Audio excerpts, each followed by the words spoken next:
IPL 2025-18 edition చాలా రసవత్తరంగా అయితే సాగుతుంది.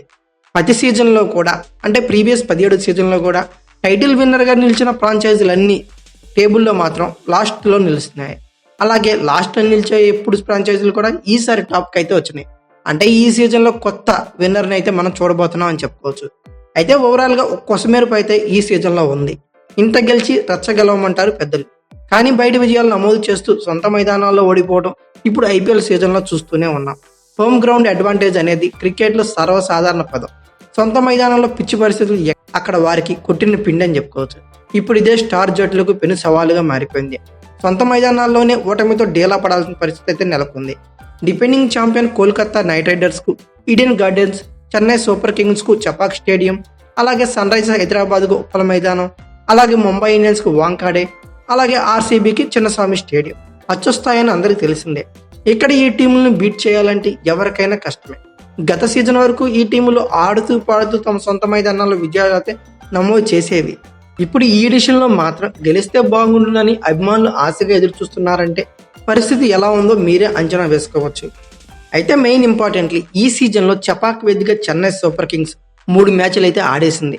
కేవలం ఒక్క విజయం మాత్రమే నమోదు చేసింది. అదీను ముంబైపై ఆఖరి వరకు పోరాడి గెలిచిందని చెప్పుకోవచ్చు. ఆ తర్వాత బెంగళూరు చేతిలో 50 పరుగుల తేడాతో ఓటమి పాలైంది. తొలి సీజన్లో అంటే 2008లో సిఎస్కే పై చపాక్ స్టేడియంలో ఆర్సీబీ గెలిచిన తొలి మ్యాచ్. మళ్ళీ ఇప్పుడు ఇక్కడ విజయం నమోదు చేయడం గమనార్హంగా మాట్లాడుకోవచ్చు. ఆ తర్వాత ఢిల్లీ చేతిలోనూ సిఎస్కేకి భంగపాటు తప్పలేదు.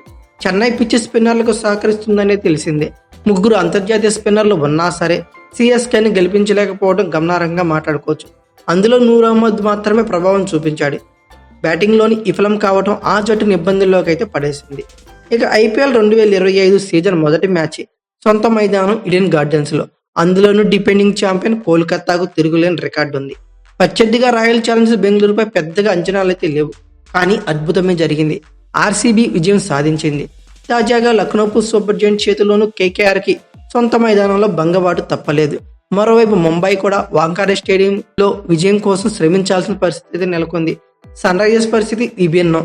తాను ఆడిన తొలి మ్యాచ్లోనే రికార్డు స్కోరు నమోదు చేసింది ఎస్ఆర్హెచ్. 286 పరుగులుగా నిలిచింది. ఆ తర్వాత కంప్లీట్గా తేలిపోయింది. కనీసం పోరాటం కూడా చేయలేక పాయింట్ల పట్టికలో అట్టడుగు స్థానానికి అయితే చేరుకుంది ఎస్ఆర్హెచ్. ఇక సాధారణంగా హోమ్ గ్రౌండ్స్లో విజయం నల్లేరుపై నడకలాంటిది అంటారు, కానీ ఆర్సీబీ పరిస్థితి దీనికి భిన్నమైంది. ఇప్పటి వరకు 4 మ్యాచ్లు ఆడిన బెంగళూరు 3 విజయాలు అయితే సాధించి పాయింట్ల పట్టికలో థర్డ్ ప్లేస్లో అయితే ఉంది. ఈ 3 విజయాలు బయట మైదానాల్లో నమోదు చేయడం గమనార్హంగా మాట్లాడుకోవచ్చు. సొంత మైదానం చిన్నస్వామి స్టేడియంలో ఆడిన పోరులో గుజరాత్ టైటన్స్ చేతిలో ఆర్సీబీకి పరాజయం తప్పలేదు. రచ్చ గెలిచి ఇంట ఓడిన చందంగా ఆర్సీబీ పరిస్థితి తయారైంది. ఇక Lucknow super giants, Kolkata night riders తాము సొంత మైదానాల్లో ఓడినప్పుడు ఆ పిచ్చులను రూపొందించిన క్యూరేటర్లపై తీవ్ర స్థాయిలో విమర్శలు అయితే వచ్చాయి. స్వయంగా కేకేఆర్ కెప్టెన్ అయితే మాత్రం Ajinkya Rahane Lucknow super giants mentor Zaheer Khan స్పందిస్తూ తాము అనుకున్నట్లు కాకుండా విభిన్నంగా పిచ్చి స్పందిస్తుందని అలాగే తయారు చేశారని ఆక్షేపించారు. జహీర్ ఓ అడుగు ముందుకేసి తమ పిచ్చి పంజాబ్ క్యూరేటర్ తయారు చేసినట్లుందని వ్యాఖ్యానించడం గమనార్హంగా మాట్లాడుకోవచ్చు. ముంబై, చెన్నై పిచ్చులు వారికి కొట్టిన పిండే కదా, ఎందుకు ఓటమిని శాసిస్తున్నాయి అనేది ఇప్పుడు అందరిలోనూ మెదిలే ప్రశ్న. గత కొన్ని సీజన్లుగా ప్రతి జట్టు అన్ని మైదానాల్లోనూ ఆడిన అనుభవం అయితే సాధించాయి. హోమ్ గ్రౌండ్ అడ్వాంటేజ్ అనే దాంతో సంబంధం లేకుండా ప్రతి ఒక్కరికి పిచ్చి పరిస్థితులు ఏంటో అర్థం కావడం కూడా ఓ కారణమని క్రికెట్ పండితుల విశ్లేషణ. అయితే ఈ హోమ్ గ్రౌండ్లో వాళ్ళ ఫ్రాంచైజీలు గెలవడానికి గల కారణాలు ఏమనుకుంటున్నారో మీరు ఖచ్చితంగా కామెంట్ బాక్స్లో మీ ఒపీనియన్ కామెంట్ బాక్స్లో పిన్ చేయండి. అలాగే ఈ వీడియో కనుక మీకు నచ్చితే లైక్, షేర్, కామెంట్, సబ్స్క్రైబ్ చేసుకోండి. అలాగే పక్కనే ఉన్న బెల్ ఐకాన్ ఒకటి మాత్రం మర్చిపోకండి. Thank you for watching. Have a nice day.